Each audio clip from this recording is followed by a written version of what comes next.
සද්ධර්ම ශ්‍රවණය සඳහා සූදානම් වන පින්වතුන් සියලු දෙනාම හයියෙන් සාදුනාදයක් පවත්වමු.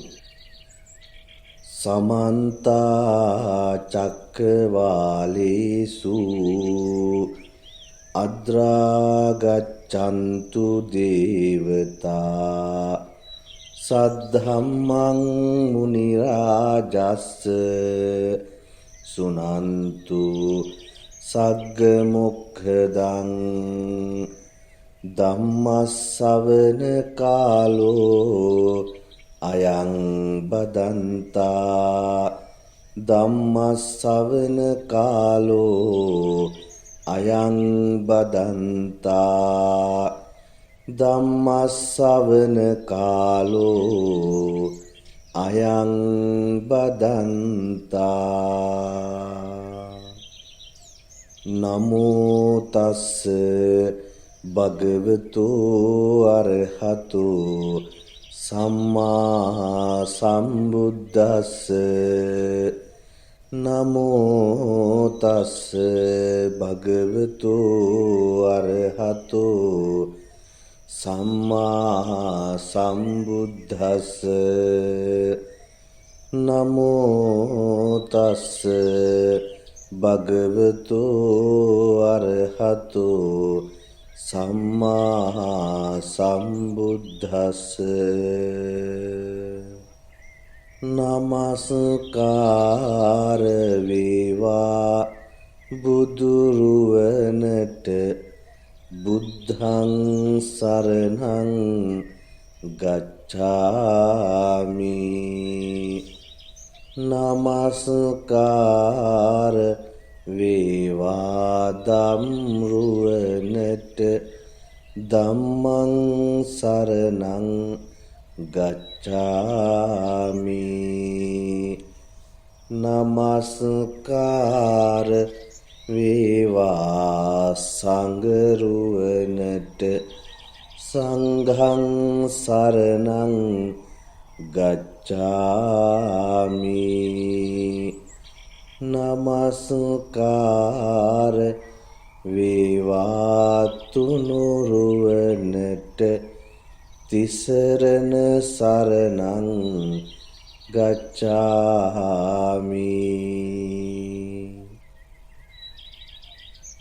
අපගේ ලෝතුරා ශාන්තිනායකයාණන් වහන්සේට නමස්කාරයම වේවා. සාදු සාදු සාදු. සද්ධර්මය ශ්‍රවණය කිරීමේ අභිලාෂයෙන් ප්‍රසන්න සිත් සතන් වලින් යුක්තව මේ අවස්ථාවට සහසම්බන්ධ වන පින්වත්නි, ඔබ සියලු දෙනාම මේ සසරේ ඊටාම දුර්ලභ වූ මහත්ඵල මහානිසංසදායක වූ පින්කමක් සිද්ධ කරගන්නට සූදානම් වෙන මොහොත. ඒ තමයි සද්ධර්මයේ ශ්‍රවණය කරනවාය කියන උතුම් පින්කම සිද්ධ කරගන්න වෙලාව. පින්වත්නි, සද්ධර්මයේ ශ්‍රවණය කිරීම ඊටාම දුර්ලභ පින්කමක් බවට පත් වෙන්නේ ඔබ හිතන්න ඔබට මේ ධර්මය ඇහෙන මේ භවයේ ඔබට ඇස්, ඔබට කන්, ප්‍රඥාව මේවා පිහිටලා තියෙන නිසා තමයි මේ සද්ධර්මයේ ශ්‍රවණය කරන්න ඔබේ සිත් පහළ වෙන්නේ. හැබැයි ඇස්කන් තියෙන හැම කෙනෙක්ම සද්ධර්මයේ ශ්‍රවණය කරන්නට යොමු වෙන්නේ නැහැ. ධර්ම මාර්ගයට යොමු වෙන්නේ නැහැ. එහෙමනම් ඊටාම සුළු කොටසයි තමන්ගේ ප්‍රඥාව මෙහෙवला නිසි මාවත තෝරාගන්නේ. ඒ වගේම හදිස්සියේ හරි Tamanගේ ඇස් දෙක පේන්නේ නැත්තම්, කන් දෙක ඇහෙන්නේ නැත්තම්, ඒ වගේ තත්යකට සසර ගමනේ Taman වැටුනොත් මේ සද්ධර්මයේ ශ්‍රවණය කිරීමේ දුර්ලභ අවස්ථාව ඔබට මගහැරී යනවා. එතකොට ඔබට වැටහෙන්නට ඕනි ඔබ මේ ශ්‍රවණය කරන සද්ධර්මයේ තිබෙන දුර්ලභතාවය. ඒ වගේම ඔබ කොච්චර වාසනාවන්තයෙක්ද කියන එක. ඒ සියල්ල ගැන මෙනෙහි කරමින් ඊටාම සන්තෝෂයෙන් මේ අනන්ත සංසාරේ පුරා ගෙනියන්න පුළුවන් උතුම් පින්කමක් අපි සිද්ධ කරගන්නවා. අපේ ජීවිත ධර්ම මාර්ගයට හැරෙන පින්කමක් අපි කරගන්නවා කියන සතුට හදවතේ ඇති කරගෙන මේ සද්ධර්මය ශ්‍රවණය කරන්නට ඕන. පින්වත්නි, අපගේ භාග්‍යවතුන් වහන්සේගේ දේශනාව තමයි සද්ධර්ම ශ්‍රවණය තමන්ගේ ඉන්ද්‍රියන් দমনය කරගෙන පළමු පියවර ලෙස මේ සද්ධර්මයේ නිවැරදිව අහනවා. අහලා මතකේ තබා ගන්නවා. තුන්වෙනි එක තමයි මතකේ තබාගත් දහම් කරුණු තමන්ගේ හැසිරීම් පද්ධතියට එකතු කරගන්නවා. මෙන්න මේ විදිහට තමයි ධර්ම දේශනාවක පියවර 3ක් විදිහට තමන්ගේ ජීවිතයට මේ කරුණු එකතු කරගන්න පුළුවන්. පළවෙනියට හොඳින් ශ්‍රවණය කරනවා, මතක තියා ගන්නවා, තමන්ගේ හැසිරීම් පද්ධතියට එකතු කරගන්නවා. ඒක තමයි ඔබට ලබා දෙන දහම් අවවාදය. දහම් අවවාදය හොඳින් මතකයේ ධාරණය කරගෙන සියලු දෙනාම තුනුරුවන කෙරෙහි ශ්‍රද්ධාවෙන්, ගෞරවයෙන්, ප්‍රඥාවෙන් මේ අනන්ත සංසාරයෙන් මිදෙනවා. මේ දුක්ඛිත ගෝර සසරෙන් අපි එතර වෙනවා කියන අදිෂ්ඨානයෙන් යුක්තව සාදු නාද දෙමින් පින්වත්නි අපි මේ සද්ධර්මය ශ්‍රවණය කරන්නට සූදානම් වෙමු. අපි බොහෝ දෙනෙකුට තියෙන ප්‍රශ්නයක් තමයි ඉක්මනින් කේන්ති යාම. අපි කියනවා සමහරුන්ට කුකුල් කේන්තිකාරයෝ කියලා. ඒ කියන්නේ වහා කිපෙන සුළු පුද්ගලයෝ. සමහර මිනිස්සු කිපෙනවා පමණක් නෙවෙයි, ඒ තරහ දීර්ඝ කාලයක් තමන්ගේ මතකයේ තියාගෙන පලිගණ්ඩ අවස්ථාවක් එනතුරු බලාගෙන ඉන්නවා.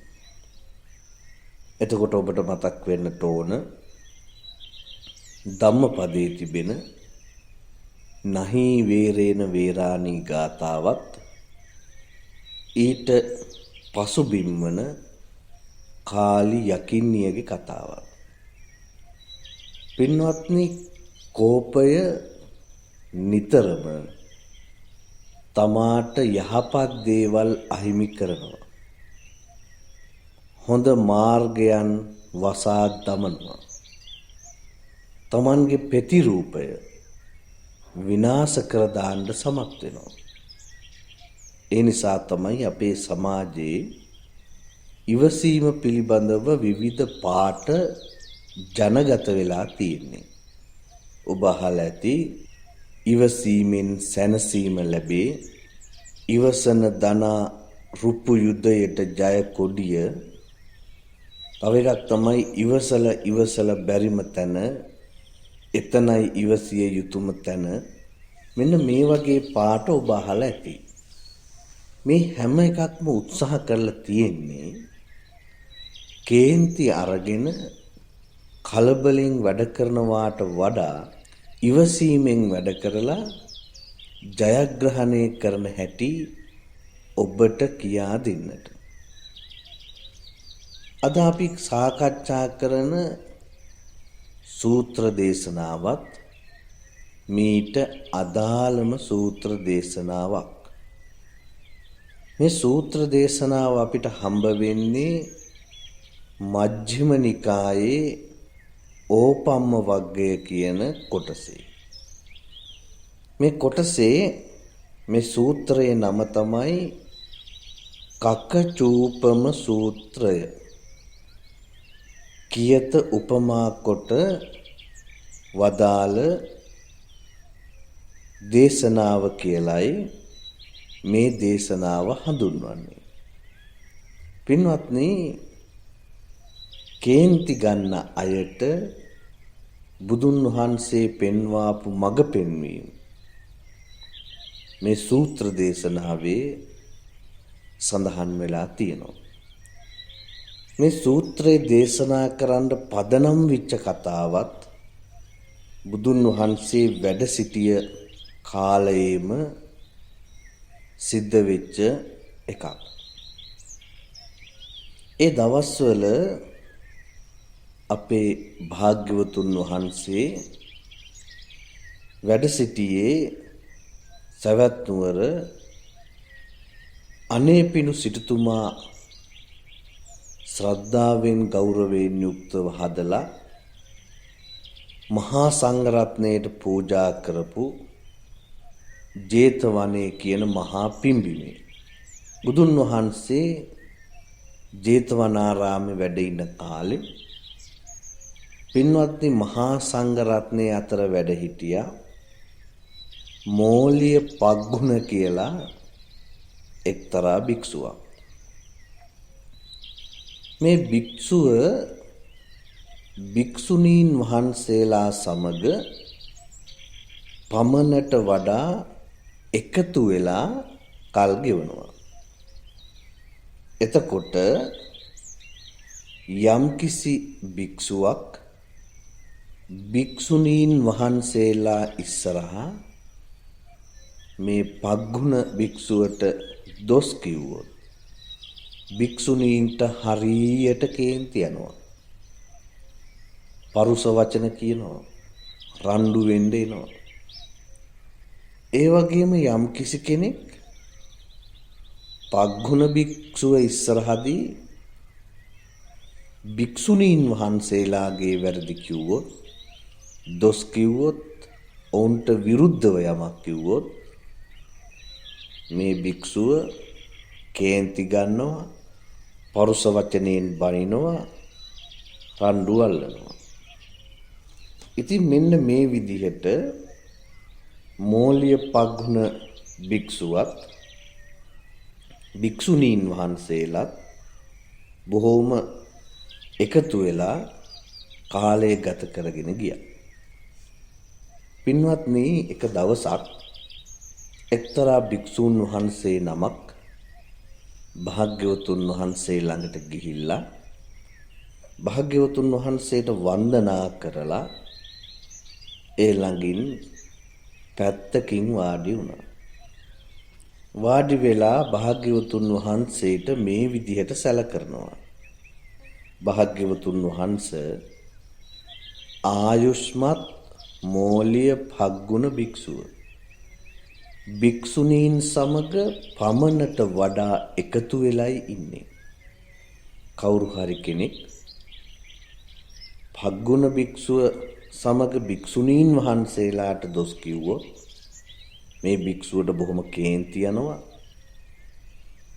නොගැලපෙන වචනයෙන් අපිට බයිනවා, රණ්ඩු අල්ලන්න එනවා. ඒ වගේම යම්කිසි භික්ෂුවක් භික්ෂුණීන් සමග පග්ගුණ භික්ෂුවගේ වැරදි කිව්වොත් ඒ භික්ෂුණීන්ටත් භාග්‍යවතුන් වහන්සේ හරියට කේන්ති යනවා. විවිධ වචන වලින් අපිට දොස් කියනවා, රණ්ඩු අල්ලන්න එනවා. ස්වාමීනි, ආයුෂ්මත් මෝලිය පග්ගුණ භික්ෂුව භික්ෂුණීන් සමග බොහෝම එකතු වෙලා තමයි කල් ගෙවන්නේ ඔන්න ඔය විදිහට කියලා භාග්‍යවතුන් වහන්සේට සැලකලා. ඒ වෙලාවේ අපේ භාග්‍යවතුන් වහන්සේ භික්ෂුවකට කතා කරලා පින්වත් භික්ෂුව මෙහි එන්න මෝලිය භග්ගුණ භික්ෂුවට මගේ වචනයෙන් ආමන්ත්‍රණය කරන්න කියලා ප්‍රකාශ කළා. ඒ වෙලාවේ භික්ෂුව ගිහිල්ලා භග්ගුණ භික්ෂූන් වහන්සේව බුදුරජාණන් වහන්සේ අභිමුඛයට කැඳවාගෙන ආවා. ඇවිල්ලා භාග්‍යවතුන් වහන්සේට වැඳලා පැත්තකින් වාඩි වුණා. එහෙම පැත්තකින් වාඩි වෙච්ච මෝලිය භග්ගුණ භික්ෂුවගෙන් අපේ භාග්‍යවතුන් වහන්සේ අහනවා, පින්වත් භග්ගුණ, ඔබ භික්ෂුණීන් සමග ප්‍රමාණයට වඩා එකතු වෙලා ඉන්නවා කියලා කියන්නේ ඇත්තද? ඔබ ඒ විදිහට භික්ෂුණීන් සමග පමණට වඩා එකතු වෙලා ඉද්දි යම් කිසි භික්ෂුවක් අර භික්ෂුණීන් සමග ඔබට දොස් කිව්වොත් ඔබට කේන්ති යනවා. ඒ වගේම පරුෂ වචනයෙන් බයිනවා, රණ්ඩු අල්ලනවා. ඒ භික්ෂුණීනුත් එහෙමයි. ඔබට විරුද්ධව වචනයක්වත් කියනවට කැමති වෙන්නේ නැහැ. භාග්‍යවතුන් වහන්සේ මෙහෙම විස්තර කරලා අහනවා, භග්ගුණ, ඔබ එතකොට භික්ෂුණීන් සමග පමණට වඩා එකතු වෙලා ඉන්නවා කියලා කියන්නේ ඇත්ත නේද කියලා. ඒ වෙලාවේ වෙන උත්තරයක් දෙන්න බැරි වෙන භග්ගුණ හාමුදුරුවෝ ප්‍රකාශ කරනවා, එහෙමයි ස්වාමීනි කියලා. භාග්‍යවතුන් වහන්සේ ආපහු අහනවා, පින්වත් භග්ගුණ, ඔබ ගිහි ජීවිතය අත්හැරලා ශ්‍රද්ධාවෙන් පැවිදි වෙච්ච කෙනෙක් නේද කියලා. එහෙමයි ස්වාමීනි කියලා උත්තර දෙනවා. ඉතින් පින්වත් භග්ගුණ ශ්‍රද්ධාවෙන් ගිහිගේ අත්හැරලා සසුන්ගත වෙච්ච කුල පුත්‍රයෙක් භික්ෂුණීන් සමග පමණට වඩා එකතු වෙලා ඉන්නවා කියන එක ගැළපෙන දෙයක් නෙවෙයි. ඒ නිසා පින්වත් භග්ගුණ, යම් කිසි විදිහකට යම් කිසි කෙනෙක් ඔබ ඉස්සරහා ඒ භික්ෂුණීන්ට දොස් කියනවා නම් ඔබ තුල ඒ භික්ෂුණීන් පිළිබඳව කිසිම බැඳීම් සහගත සිතුවිලි ඇති වුණොත් ඒවා දුරු කර දමන්නට ඕන. ඔබ ඒ ගැන හිතන්නට ඕනි, හික්මෙන්නට ඕනි. මෙන්න මෙහිමයි. භාග්‍යවතුන් වහන්සේ මෝලිය භග්ගුණ භික්ෂුවට මේ සිදුවීම ආරම්භය හික්මෙන්නට ඕන විදිහ පිළිබඳව උපදෙස් දෙනවා. ඒ තමයි තමන් අදිෂ්ඨානයකට එන්න ඕන. මගේ හිත වෙනස් කරගන්නේ නැහැ. මං පාපී වචන කියන්නේ නැහැ. හිතානුකම්පීවම ඉන්නවා. ද්වේෂයෙන් තොරව මෛත්‍රියෙන් ඉන්නවා කියලා. ඔබ ඔය විදිහටයි හික්මෙන්නට ඕනි කියලා භාග්‍යවතුන් වහන්සේ අවවාද කළා. පින්වත්නි, තවදුරටත් උපදෙස් දෙන භාග්‍යවතුන් වහන්සේ ඔබ ඉදිරියේ යම් කිසි කෙනෙක් ඒ භික්ෂුණීන්ට අතින් පහර දුන්නොත්, ගල් වලින් ගැහුවොත්, පොළු වලින් ගැහුවොත්, ආයුධයකින් ගැහුවොත්, පින්වත් භග්ගුණ ඒ භික්ෂුණීන් කෙරෙහි යම් කිසි බැඳීමක් ඇති වුණොත්, බැඳීම් සහිත සිතුවිලි ඇති වුණොත් ඒවා දුරු කරගන්න ඕන. තමන් හික්මෙන්නට ඕනේ. කොහොමද? අදිෂ්ඨාන කරගන්න මම මගේ හිත වෙනස් කරගන්නේ නැහැ. නපුරු වචන කියන්නේ නැහැ. හිතානුකම්පීව ඉන්නවා. ද්වේෂයෙන් තොරව මෛත්‍රියෙන් ඉන්නවා කියලා භග්ගුණ භික්ෂුවට අවවාද කරනවා. පින්වත්නි, භාග්‍යවතුන් වහන්සේ නැවතත් අවවාද කරනවා. කවුරු හරි ඔබ ඉස්සරහා ඔබට දොස් කියනවා නම් එතකොට තමන් හික්මෙන්නට ඕන. තමන්ව පාලනය කරගන්නට ඕනි. තමන් අදිෂ්ඨාන කරගන්න ඕන මෙන්න මේ විදිහටයි. තමන් ඉස්සරහා කවුරු හරි තමන්ට දොස් කිව්වත් මම මගේ හිත වෙනස් කරගන්නේ නැහැ. මන් නපුරු වචන කතා කරන්නේ නැහැ. හිතානුකම්පීව ඉන්නවා. ද්වේෂයෙන් තොරව මෛත්‍රියෙන් ඉන්නවා කියලා හික්මෙන්න ඕන. පින්වත් භග්ගුණ, කවුරු හරි කෙනෙක් ඔබට අතින් පහර දෙනවා, ගල් වලින් පහර දෙනවා, පොළු වලින් ගහනවා, ආයුධයකින් පහර දෙනවා. අන්න එහෙම වුණත් ඔබට පුළුවන් වෙන්නට ඕනි ඔබව පාලනය කරගෙන හික්මවා ගන්න. එතකොට තමන් හික්මෙන්නට ඕනි, තමාව দমনය කරගන්න ඕන මේ අදිෂ්ඨානයෙන්මයි. මොකද්ද? මං මගේ හිත වෙනස් කරගන්නේ නැහැ. නපුරු වචන කියන්නේ නැහැ. හිතානුකම්පීව ඉන්නවා. ද්වේෂයෙන් තොරව මෛත්‍රියෙන් ඉන්නවා කියලා.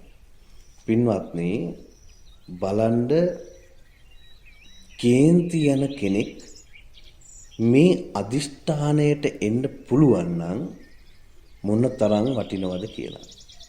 මේ භික්ෂුවට භාග්‍යවතුන් වහන්සේ පෙන්වන මඟ පෙන්වීම, තමා තුලින් තමා අදිෂ්ඨානයට පැමිණෙනවා. ඒ තමයි මම මොන තරම් සිදුවීමක් දැක්කත් මගේ හිත වෙනස් කරගන්නේ නැහැ. මම මාව පාලනය කරගන්නවා. මගේ කටින් නපුරු වචන කියවෙන්න මම ඉඩ දෙන්නේ නැහැ. මෙත් සිතින්ම ඉන්නවා කියලා දැඩි අදිෂ්ඨානයකට එන්න කියලා භාග්‍යවතුන් වහන්සේ පෙන්වා දෙනවා. පින්වත්නි, මේ වෙලාවේ අපේ බුදුහාමුදුරුවෝ භික්ෂු මහා සංඝරත්නයට ආමන්ත්‍රණය කළා. ආමන්ත්‍රණය කරලා, පින්වත් මහණෙනි, ඇත්තෙන්ම භික්ෂූන් වහන්සේලා මගේ හිත සතුටු කරපු කාලයකුත් තිබුණා කියලා දේශනා කරනවා. එතකොට ඔබ දන්නවා, බුදුන් වහන්සේ බුද්ධත්වයෙන් මුල් කාලේ ප්‍රවෘජාවට පත්වෙච්ච සියලු දෙනාම රහත් භාවයට පත් වුණා. ඒ නිසා වැඩිපුර නීති රීති දමන්නට අවශ්‍යතාවයක් උනේ නැහැ.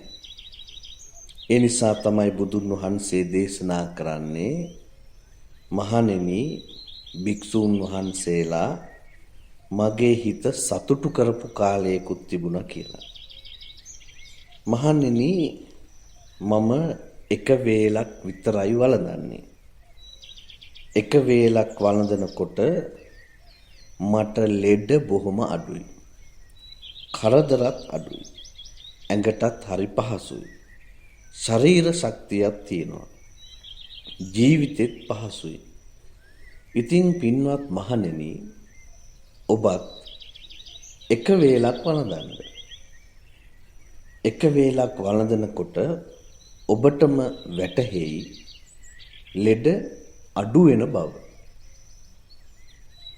කරදර අඩු වෙනවා කියලා ඔබටම තේරෙයි. ඇඟ සැහැල්ලු වෙනවා, ශරීර ශක්තිය පවතිනවා, පහසු ජීවිතයක් ඇති වෙනවා. ඒ දවස්වල භික්ෂූන් වහන්සේලාට මට එච්චරම අවවාද අනුශාසනා කරන්න සිද්ධ උනේ නෑ කියලා බුදුන් වහන්සේ මේ භික්ෂු පිරිසට දේශනා කරනවා. ඒ දිනවල බුදුන් වහන්සේ සිද්ධ කළේ ඒ භික්ෂූන් වහන්සේලාගේ සිහිය උපද්දලා දෙන එක විතරයි කියලා දේශනා කරනවා. පින්වත්නි, ඔබට වැටහෙනවා ඇති මුල් කාලේ හිටපු භික්ෂූන් වහන්සේලා බුද්ධ ශාසනයේ ප්‍රවෘජාවට පත් වෙලා ඊටාම ඉක්මනින් සාධනය කරගත්ත බව. හැබැයි කල්යන්න මේ ශාසනයට විවිධ පුද්ගලයෝ පැමිණෙනකොට විවිධ ප්‍රශ්න ගැටලු निराකරණය කරන්න මහජනතාවගෙන් එන චෝදනාවල් වලට පිළිතුරු දෙන්නට ඒවා විසඳන්නට භාග්‍යවතුන් වහන්සේට මැදිහත් වෙන්නට සිද්ධ වුණා. ඒ නිසා තමයි භාග්‍යවතුන් වහන්සේ මේ භික්ෂූන් වහන්සේලාට දේශනා කරන්නේ භික්ෂූන් වහන්සේලා එහෙම නැත්නම් මගේ ශ්‍රාවකයෝ මාව සතුටු කරපු කාලයකුත් තිබුණා කියලා. එතකොට ඒ කාලේ තමන් සිද්ධ කරේ උන්වහන්සේලාට අවවාද අනුශාසනා වැඩිපුර දෙන්න ඕනි උනේ නැහැ. ඒ වෙනුවට සිහිය උපද්දලා දෙන්න විතරයි ඕනි උනේ කියලා දේශනා කරන්නේ. අපේ භාග්‍යවතුන් වහන්සේ මේකට ඉතාම ලස්සන උදාහරණයක් පෙන්වා දෙනවා. තනිතලා භූමියක හතරවන් හන්දියක අශ්ව කරත්තයක් තියෙනවා. මේ අශ්ව රථේ හොඳට හික්මිච්ච ශ්‍රේෂ්ඨ අශ්වයන්ව තමයි යොදලා තියෙන්නේ. ගමනකට හොඳට සූදානම් කරලා තියෙනවා. අශ්ව කෙවිතත් සූදානම්. ඔතෙන්ට එනවා අශ්වයන් দমনය කරගෙන ගමනක් යන්න පුළුවන් දක්ෂ ආචාර්යවරයෙක්. ඔහු අශ්ව කරත්තයට නගිනවා. වම් අතින් රැහන් පට අල්ලා ගන්නවා. දකුණු අතින් කෙවිත ගන්නවා. තමන් කැමති ඕනෑම තැනකට අශ්ව රථය හසුරුවාගෙන යනවා. ඔන්න ඔය වගේ තමයි ඒ කාලේ භික්ෂූන් වහන්සේලාට භාග්‍යවතුන් වහන්සේ අවවාද අනුශාසනා ලබා දීලා තියෙන්නේ. එතකොට ඒ අයට සිහිය උපද්දලා දෙන එක විතරයි බුදුන් වහන්සේට සිද්ධ කරන්න තිබුණේ කියලා බුදුන් වහන්සේම මේ භික්ෂු මහා සංඝරත්නයට දේශනා කරනවා.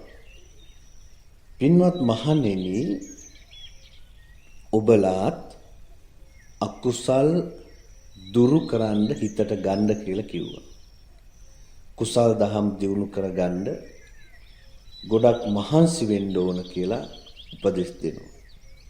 එතකොට ඔබලාටත් මේ සම්බුද්ධ ශාසනයේ දියුණුවක්, විශේෂ දියුණුවක්, මහත් දියුණුවක් ඇති කරගන්න පුළුවන් කියන මාර්ගෝපදේශය භාග්‍යවතුන් වහන්සේ ලබා දුන්නා. මේ භික්ෂූන් වහන්සේලාට තවත් උපදෙස් දෙන අපේ භාග්‍යවතුන් වහන්සේ දේශනා කරනවා. ගමකට හරි පොඩි නගරයකට හරි නුදුරි විශාල සල්ගස් වලින් පිරිච්ච වනයක් තියෙනවා. හැබැයි ඒ සල්ගස් පිළිල වලින් වැහිලා. ඔතෙන්ට එනවා යහපත කැමති වෙච්ච, හිත හොඳ, අනිත් අයටත් යහපතක් උදා කරන්න කැමති මිනිස්සෙක්. ඒ මිනිස්සයා ඒ පිළිල හැදිලා තියෙන අතු ටික ඔක්කොම රැහැලා බිඳලා අයින් කරලා දානවා. සල්ගස් ඇතුලේ සල් වනය හොඳට පිරිසිදු කරනවා. සල්ගස් වලට හොඳට පොහොර යොදනවා. එතකොට මේ භික්ෂූන් වහන්සේලාට බුදුන් වහන්සේ දේශනා කරනවා මේ විදිහට සල් වනය ඒ මිනිස්සයා පිළිවෙලකට සකස් කරනකොට ටික කාලයක් යනකොට මේ සල් වනය හරි අපූර්වට පේන්න ගන්නවා. දකින ඕනෑම කෙනෙකුගේ හිත යන තත්වයට පත් වෙනවා. මෙන්න මේක උපමා කරගෙන අකුසල් ඉවත් කරගන්න කුසල් වඩන්න ගොඩක් මහන්සි වෙන්න කියලා උපදෙස් දෙනවා. අන්න එතකොට තමයි භික්ෂූන් වහන්සේලාට මේ ශාසනයේ අභිවෘද්ධිය ලබා ගන්න පුළුවන් කියලා දේශනා කරනවා. පින්වත්නි, මේක භික්ෂූන් වහන්සේලාට පමණක්ම නෙවෙයි, ගිහි ජනතාවට වුණත් ඊටාම වැදගත් එකක්. පිළිල වලින් පිරීලා තියෙන සල්වනය දකින අයගේ නිතට ප්‍රසන්නතාවයකුත් නැහැ. ඊට වඩා පිරිසිදු සාරවත් සල්වනයක් බවට තමන්ගේ ජීවිත කුසල් දහම් පුරවා ගනිමින් පත් කරගන්න කියන උපදේශය බුදුන් වහන්සේ මෙතනදී ලබා දෙනවා. මෙහෙම ලබා දෙන ගමන් මේ දේශනාව තවමත් නිමා වෙන්නේ නැහැ. භික්ෂුන් වහන්සේලාට දේශනා කරනවා පරණ සිද්ධියක්. ඒක මෙන්න මෙහෙමයි. සවැත් නුවර වේදේහිකා කියලා ගෘහණියක්, එහෙම නැත්නම් යම්කිසි මන්දිරයක ප්‍රධාන අධිපති කාන්තාවක් හිටියා. මේ වේදේහිකා ගෘහණිය පිළිබඳව කීර්තිරාවයක් ඒ ප්‍රදේශයේ පැතිරිලා තිබුණා. වේදේහිකා ගෘහණිය හරීම කීකරුයි, යටහත් පැවතුම් තියෙන කෙනෙක්, හරිම උපශාන්තයි කියලා. මේ වේදේහිකාවට හිටියා කාලි කියලා දාසියක්. එයා හරිම දක්ෂ කෙනෙක්, කම්මැලි නෑ, හැම දෙයක්ම හොයලා බලලා කරන කෙනෙක්. පින්වත් මහණෙනි, එක දවසක් කාලි දාසියට මෙහෙම හිතුණා, මගේ ස්වාමි දියණිය පිළිබඳව සුන්දර කීර්තිරාවයක් පැතිරිලා තියෙනවා. එයා ගොඩක් කීකරුයි, යටහත් පැවතුම් වලින් තමයි යුක්ත වෙලා ඉන්නේ, උපශාන්තයි කියලා. ඇත්තෙන්ම ස්වාමි දියණිය හිතේ තිබෙන කේන්තිය මතු කරන්නේ නැතුව ඉන්නවද නැත්තම් ඇත්තටම කෝපයක් නැද්ද? මෙන්න මේක හොයලා බලන්න ඕන කියලා කල්පනා කරා.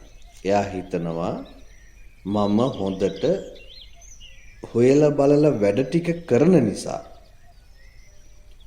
වේදේහිකා ගෘහපතිනිය කෝපය මතු කරන්නේ නැතුව ඉන්නවද නැත්තම් ඇත්තටම කෝපයක් නැද්ද? ඉතින් පින්වත් මහණෙනි, මේ කාලි දාසිය එක දවසක් දවල් වෙලා නැගිට්ටා. එතකොට වේදේහිකාව කාලිගෙන් අහනවා, "ඒයි කෙල්ල කාලි, ඇයි ස්වාමි දියණියනි, මොකද උඹ දවල් වෙලා නැගිට්ටේ? අසනීපයක්වත්ද?" එතකොට අරයා පිළිතුරු දෙනවා, "ස්වාමි දියණියනි, මොකවත් නැහැ." එතකොට මේ සූත්‍රයට අනුව ඇය පිළිතුරු දෙනවා, "පෞකාර වැඩකාරී, එතකොට මොකවත් නැතුවද දවල් වෙලා නැගිට්ටේ?" කියලා අහනවා. එතකොට කෝප වෙලා නොසතුටු වෙලා ඇහිබැම අකුලා ගත්තා.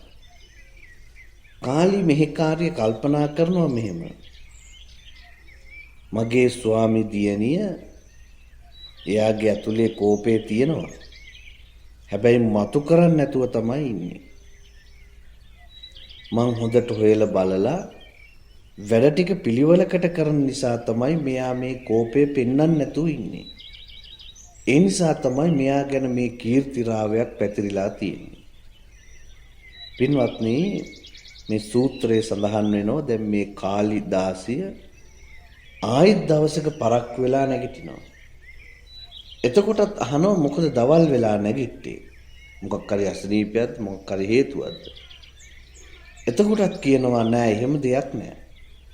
පින්වත්නි, එදා කේන්ති ගත්තා, නොසතුටු වුණා, නොසතුටු වචන පිට කළා. මෙන්න මේ වෙලාවෙත් කාලිදාසියට හිතනවා මම හරියට හොයලා බලලා වැඩ කරන නිසා තමයි මැය කේන්ති ගන්න නැතුව ඉන්නේ. නැත්තම් මෙයා ගැන තියෙන කීර්තිරාව්‍ය බොරු එකක්. හරිම කීකරුයි යටහත් පැවතුම් තියෙන කෙනෙක් උපශාන්තයි කියලා මේක බොරු කීර්තිරාව්‍යයක්. ඉතින් මේක හරියටම ඔප්පු කරගන්න මෙයා කරපු වැඩේ 3 වෙනි දවසෙත් පරක්කු වෙලා නැගිට්ටා. එතකොට අහනවා ඔබ මොකද දවල් වෙලා නැගිටින්නේ? කියනවා ස්වාමි දියණියනි මොකවත් නැහැ. ඒ වෙලාවේ ඇයට බොහොම කේන්ති ගියා. නොසතුටු සිත් ඇති කරගත්තා. දොර පොල්ල අරගෙන දාසියගේ ඔළුවට ගැහුවා ඔළුව පැලෙන්න. අන්න ඒ වෙලාවේ මේ කාලි දාසිය ඔළුව පැලිලා ලේ ගලද්දී ගෙදරින් එළියට පැනලා අහල පහල උදවියට කෑ ගහලා කියනවා ස්වාමි දියණිවරුනි මෙන්න බලන්න කීකරු තැනැත්තියගේ ස්වභාවය. මෙන්න බලන්න යටහත් පැවතුම් ඇති තැනැත්තියගේ ස්වභාවය. උපසාන්ත තැනැත්තියගේ ස්වභාවය බලන්න. තමන්ගේ එකම දාසිය දවල් වෙලා නැගිට්ටා කියලා කේන්ති ගිහිල්ලා අසතුටු වෙලා දොරපොල්ලෙන් ඔළුවට ගහලා ඔළුව පලන්නේ කොහොමද කියලා ඇය හයියෙන් කෑ ගහන්න පටන් ගත්තා. පින්වත්නි එතකොට ටික කාලයක් යනකොට ඇය කෙරෙහි අපකීර්තියක් පැතිරෙනවා. වේදේහිකා ගෘහපතිනිය නපුරුයි, දරුණුයි, නොසන්සුන්. මෙන්න මේ උදාහරණය ලබා දීලා භික්ෂූන් වහන්සේලාට කෝපය සම්බන්ධයෙන් වටිනාම මාර්ගෝපදේශනය භාග්‍යවතුන් වහන්සේ ලබා දෙනවා. පින්වත්නි ගිහි ජනතාව හැටියට ඔබටත් මේක ඉතාම වැදගත්. පින්වත්නි භාග්‍යවතුන් වහන්සේ දේශනා කරනවා මෙන්න මෙහෙම. ඇතැම් භික්ෂූන් වහන්සේලා ළඟ කීකරුකම තියෙන්නේ, යටහත් පැවතුම් ඇතිකම තියෙන්නේ, උපසාහන්තකම තියෙන්නේ තමන් අකමැති වචන අහන්න ලැබෙනකන් විතරයි කියලා බුදුන් වහන්සේ දේශනා කරනවා. යම් කිසි දවසක ඒ භික්ෂුවට තමන් අකමැති වචන අහන්න ලැබෙනකොට ඒ භික්ෂුවගේ කීකරුකම බලා ගන්න පුළුවන් වෙනවා කියලා කියනවා. යටහත් පැවතුම් බලන්න අන්න එදාටයි පුළුවන් වෙන්නේ කියලා කියනවා. උපශාන්තකම කොහොමද කියලා එදාටයි බලා ගන්න පුළුවන් කියලා කියනවා. ඒ කියන්නේ පින්වත්නි මොනතරම් නිවිච්ච කෙනෙක්, කේන්ති යන්නේ නැති කෙනෙක්, උපශාන්ත කෙනෙක්, යටහත් පැවතුම් කෙනෙක් කියලා කීර්තිරාවයක් පැතිරලා ගියන් ඒක හරියට බලා ගන්න පුළුවන්කම තියෙන්නේ උන්වහන්සේ අකමැති වචන උන්වහන්සේට කිව්වට පස්සේ තමයි කියලා කියනවා. පින්වත්නි ඒ වෙලාවේ ඒ භික්ෂුවට තමාට තමාව පාලනය කරගන්න බැරි නම්, තමාගේ කෝපය පාලනය කරගන්න බැරි නම් ඔහු කිසිම කීකරුකමක් ඇති භික්ෂුවක් බවට පත් වෙන්නේ නැහැ කියලා බුදුන් වහන්සේ දේශනා කරනවා. පින්වත්නි තවත් දේශනා කරනවා යම් කිසි භික්ෂූන් වහන්සේ නමක් චීවර, පිණ්ඩපාත, සේනාසන, ගිලන්පස බෙහෙත් ලැබෙනකොට කීකරු බවට පත් වෙනවා. ඒ මොකද ඒ සිව්පසේ ලැබෙද්දී විශාල ගැටලු නැති නිසා. හැබැයි බුදුන් වහන්සේ දේශනා කරනවා ඒ භික්ෂුවම සිව්පසේ ලැබෙන්නේ නැත්නම් අකීකරු වෙනවා, අකීකරු බවට පත් වෙනවායි කියලා. බලන්න පින්වත්නි මේ බුදුන් වහන්සේගේ දේශනාව උන්වහන්සේ ඍජුවම දේශනා කරනවා යම් කිසි භික්ෂුවක් සිව්පසේ ලැබෙද්දි කීකරුව ඉඳලා සිව්පසේ ලැබෙන්නේ නැති තැනදී අකීකරු වැඩ කරනවා නම් ඔහු දුර්වලයි. ඔහු මේ ශාසනයට ගැලපෙන කෙනෙක් නෙවෙයි. තමන්ව පාලනය කරගෙන ඉන්න කෙනෙක් නෙවෙයි. ඒ නිසා හැම කෙනෙක්ම තමන්ට කේන්ති යන්නේ නැති බව, තමන් දැමුණු පුද්ගලයෙක් බව, උපසාන්ත පුද්ගලයෙක් බව ඔප්පු වන තැනදී තමන්ට කේන්ති යන්නේ නැති බව ඔප්පු කරලා පෙන්වන්නට ඕනේ. භාග්‍යවතුන් වහන්සේ දේශනා කරනවා පින්වත් මහණෙනි, යම්කිසි භික්ෂුවක් ධර්මයට සත්කාර කරමින්, ධර්මයටම ගෞරව කරමින්, ධර්මයට සැලකිලි කරමින් කීකරු වෙනවා නම්, කීකරු භාවයට පත් වෙනවා නම්, අන්න එයාට තමයි කීකරුයි කියලා බුදුන් වහන්සේ අනුමත කරලා තියෙන්නේ. පින්වත්නි, භාග්‍යවතුන් වහන්සේ දේශනා කරනවා පුද්ගලයෙකුට විවිධ ප්‍රකාශ අහන්න ලැබෙන ක්‍රම කීපයක්. එකක් තමයි කලටත් අකලටත් අහන්න ලැබෙනවා. සත්‍යේනුත් අසත්‍යේනුත් අහන්න ලැබෙනවා. මොලොක් වචන වලිනුත් නපුරු වචන වලිනුත් අහන්න ලැබෙනවා. යහපතක් ඇති කරන වචන වලිනුත් අයහපතක් ඇති කරන වචන වලිනුත් අහන්න ලැබෙනවා. මෛත්‍රී සිත් ඇතුවත් අහන්න ලැබෙනවා. ද්වේෂ සිත් ඇතුවත් අහන්න ලැබෙනවා. එතකොට භාග්‍යවතුන් වහන්සේ අනුශාසනා කරනවා මේ ක්‍රම පහෙන් කුමන විදිහට Tamanට අහන්න ලැබුණත් Taman හිත දැඩි කරගන්න ඕන. ශක්තිමත් කරගන්න ඕන. Taman Tamanව පාලනය කරගන්න ඕන. Tamanට කලටත් අකලටත් සත්‍යේනුත් අසත්‍යේනුත් මොලොක් නපුරු වචන වලිනුත් යහපතක් ඇති කරන වචන වලිනුත් අයහපතක් ඇති කරන වචන වලිනුත් මෛත්‍රී සිතුනුත් ද්වේෂ සිතුනුත් වචන ඇහෙන්න පුළුවන්. ඒ වෙලාවට මම මගේ හිත වෙනස් කරගන්නේ නැහැ. මම නපුරු වචන පිට කරන්නේ නැහැ. හිතානුකම්පීව ඉන්නවා. මෛත්‍රියෙන් වැඩ කටයුතු කරනවා කියලා තමන් අදිෂ්ඨාන කරගෙන ඉන්න ඕන. මෙත් සිත පතුරවාගෙන වාසය කරනවා කියලා. පින්වත්නි, ඔබ හික්මෙන්න ඕන මෙන්න මේ විදිහයි කියලා ඊටාම අලංකාර උදාහරණ කීපයක් බුදුන් වහන්සේ පෙන්වා දෙයි. එක මිනිස්සෙක් උදැල්ලකුයි කූඩේකුයි අරගෙන එනවා. එන ගමන් එයා මෙහෙම කියනවා, මම මේ මහ පොළොවක් නැති බවට පත් කරනවා කියලා. එයා තැන් තැන් වලින් හරනවා. පස් විසිරුවල දානවා. තැන් තැන් වල කෙල ගහනවා. තැන් තැන් වල මුත්‍රා කරනවා. මේ පොළොව නැති වේයන් කියලා කියනවා. භාග්‍යවතුන් වහන්සේ භික්ෂූන් වහන්සේලාගෙන් අහනවා, ඔබ මොකද්ද මේ ගැන හිතන්නේ? අර මිනිස්සයාට පුළුවන්ද මේ මහ පොළොව නොපොළොවක් කරන්න? භික්ෂූන් වහන්සේලා භාග්‍යවතුන් වහන්සේට දේශනා කරනවා, ස්වාමීනි, ඔහුට ඒක කරන්න බෑ. ඇයි එහෙම කරන්න බැරි? මේ මහ පොළොව ගැඹුරුයි. මැනලා ඉවර කරන්න බෑ. ඒ නිසා මහ පොළොව නොපොළොවක් කරන එක ලේසි වැඩක් නෙවෙයි.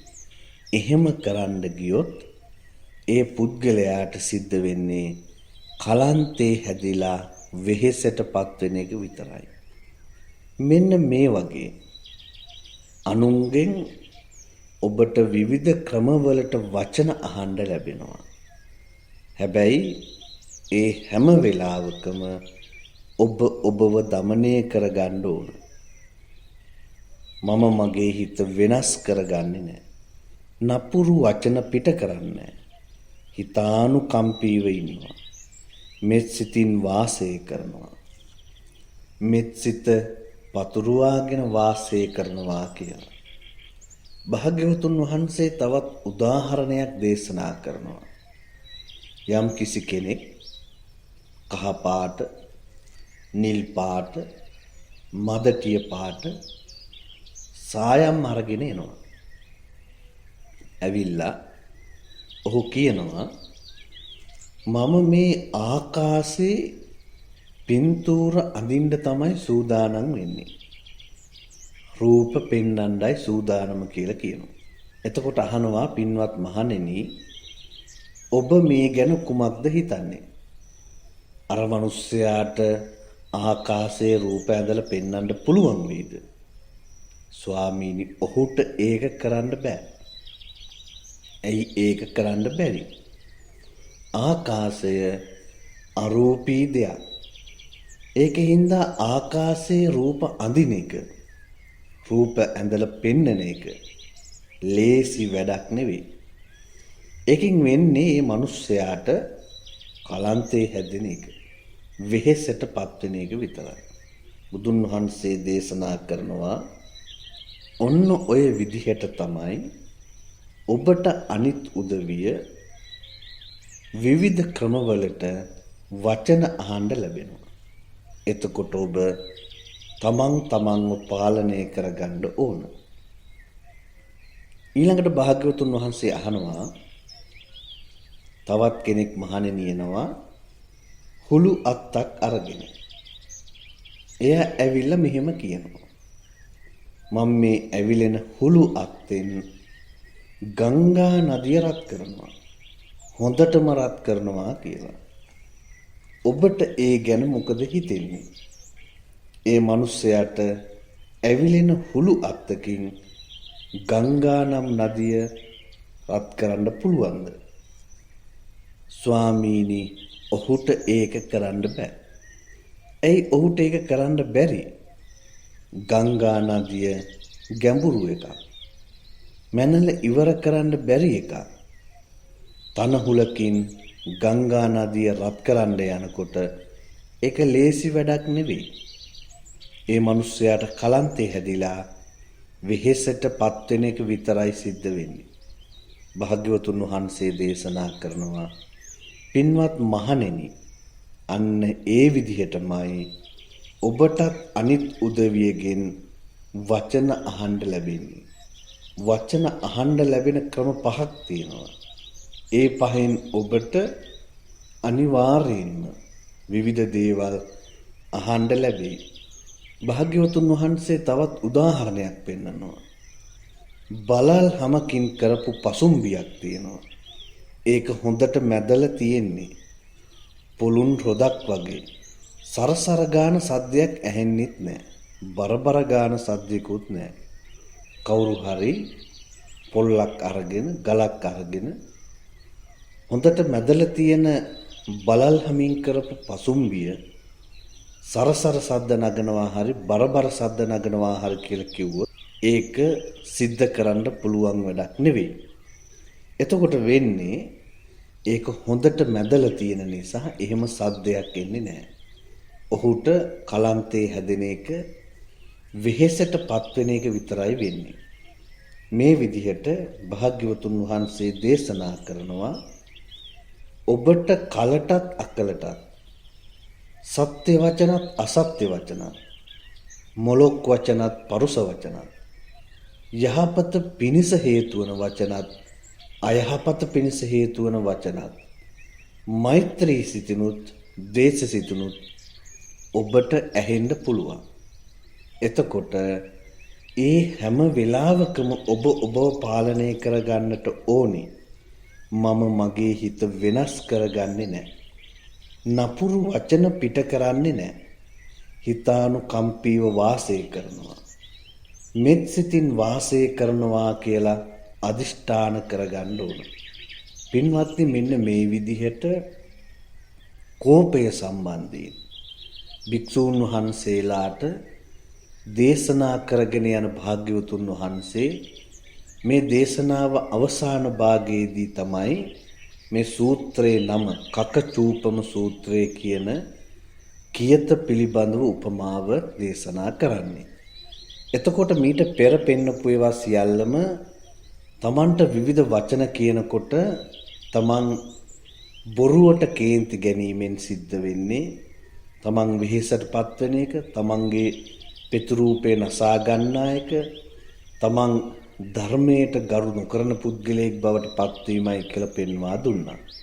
භාග්‍යවතුන් වහන්සේ අන්තිමට දේශනා කරනවා තමන්ගේ අදිෂ්ඨානය කොච්චර ගැඹුරු විය යුතුද, ශක්තිමත් විය යුතුද කියන එක ඉතාම ලස්සන උදාහරණයකින්. පින්වත් මහණෙනි, නපුරු හොරු ඇවිත් දෙපැත්තේ මිට තියෙන කියතකින් ඔබේ ශරීරයේ කොටස් කපනවා. එතකොට පවා තමන්ගේ හිත කිලුටු කරගන්න නැතුව ඉන්න පුළුවන් නම් ඔහු තමයි ශ්‍රේෂ්ඨ වෙන්නේ. ඔහු තමයි භාග්‍යවතුන් වහන්සේගේ අනුශාසනාව කරන කෙනෙක් බවට පත් වෙන්නේ. හික්මුණු කෙනා බවට පත් වෙන්නේ. හොරු කියතකින් තමන්ගේ ශරීරයේ කොටස් කැපුවම ඔබට පුළුවන් නම් අදිෂ්ඨාන කරගන්න මම මගේ හිත වෙනස් කරගන්නේ නැහැ. නපුරු වචන පිට කරන්නේ නැහැ. හිතානුකම්පීව ඉන්නවා. ද්වේෂයෙන් තොරව මෛත්‍රී සිතින් ඉන්නවා. මෛත්‍රී සිත පතුරවාගෙනමයි ඉන්නේ කියලා අදිෂ්ඨාන කරන්න පුළුවන් නම් ඒක තමයි වටිනාම දේ කියලා බුදුන් වහන්සේ පෙන්වා දෙනවා. පින්වත්නි, මේ කියත උපමා කරගෙන කරපු අවවාදයන් නිතර සිහිපත් කළොත් ඔය කියපු වචන අහන්න ලැබෙන ක්‍රමවලින් ස්වල්පයක් බහුලව අහන්න ලැබුණත් තමන්ට ඉවසා ගන්න පුළුවන් වෙයිද බැරි වෙයිද කියලා අහනවා. භික්ෂුන් වහන්සේලා ස්වාමීනි එහෙම වෙන්නේ නැහැ කියලා ප්‍රකාශ කරනවා. අන්න ඒ නිසා පින්වත් මහණෙනි, කියත උපමා කරගෙන ලබා දීපු මේ අවවාදය නිරන්තරයෙන් සිහිපත් කරන්නට ඕන කියලා දේශනා කළා. ඒක ඔබට බොහෝ කාලයක් හිත සුව පිණිස පවතිවි කියලා දේශනා කළා. ඒ වගේම අවසානයේ මේ දේශනාව අහගෙන හිටපු භික්ෂූන් වහන්සේලා සාදු නාද පවත්වමින් සතුටු සිතින් මේ දේශනාව පිළිගත්තා කියලා කියනවා. පින්වත්නි, අපි මේ විස්තර කරමින් ගියේ මජ්ක්‍ධිම නිකායේ ඕපම්ම වග්ගයේ කකචූපම සූත්‍රය. කෝපය සම්බන්ධයෙන් කේන්ති යන හැම වෙලාවකම තමන්ව පාලනය කරගෙන මම මගේ හිත අපිරිසිදු කරගන්නේ, නපුරු වචන පිට කරන්නේ, මෙත් සිතින් ඉන්නවා කියන දෙදි අදිෂ්ඨානය ඇති කරගන්න ඔබටත් පුළුවන් නම් කෝපය නිසා, අඥානකම නිසා ඔබට අහිමි වී යන බොහෝ දේවල් රැකගන්න ඔබට පුළුවන්කම ලැබේ. තමන්ගේ ජීවිතයට එකතු කරගෙන මේ දුක්ඛිත ගෝර සසරින් එතර වෙන්නටයි අදිෂ්ඨාන කරගන්න ඕන. ඉතින් අපි හැමදෙනාටම උතුම් ධර්ම අවබෝධය පිණිසම මේ පින් හේතු වාසනා වේවා කියලා ප්‍රාර්ථනා කරමු. මේ ධර්ම දේශනාවෙන් රැස්වෙන සියලුම පින් මියගිය හැමදෙනාටමත් අපේ දෙමව්පියන්ටත් සද්ධර්මයේ ශ්‍රවණය කරන පින්වන්ත ඔබටත් ඔබේ පවුල්වල සියලු දෙනාටමත් ලංකාවාසී ලෝකවාසී සියලු දෙනාටමත් මේ පින් අනුමෝදන් වේවා. ලෙඩ දුක් කරදර බාධක හිරිහැර සියල්ල මඟ හැරේවා. උතුම් රත්නත්‍රයේ ආශිර්වාදයෙන්, දළදා වහන්සේගේ ආශිර්වාදයෙන් මුළු ලෝකයම නිදුක් වේවා, නිරෝගී වේවා, සුවපත් භාවයටම පත් වෙත්වා.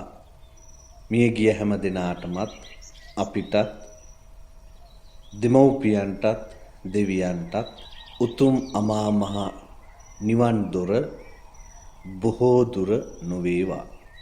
උතුම් නිර්වාණය පිණිසම මේ සියලු පින්දහම් පාරමී ධර්මයක්ම වේවා කියන ප්‍රාර්ථනාවත් එක්ක අපි දෙවියන්ට පින් අනුමෝදන් කරමු.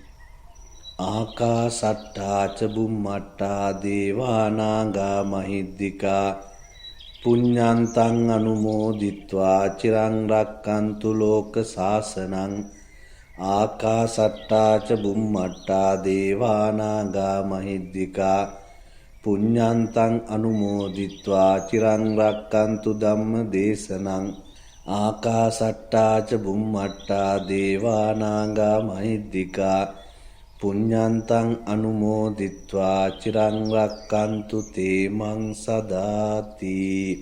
සියලු දෙනාටම උතුම් රත්නත්‍රයේ ආශිර්වාදයෙන්ම සැලසේවා.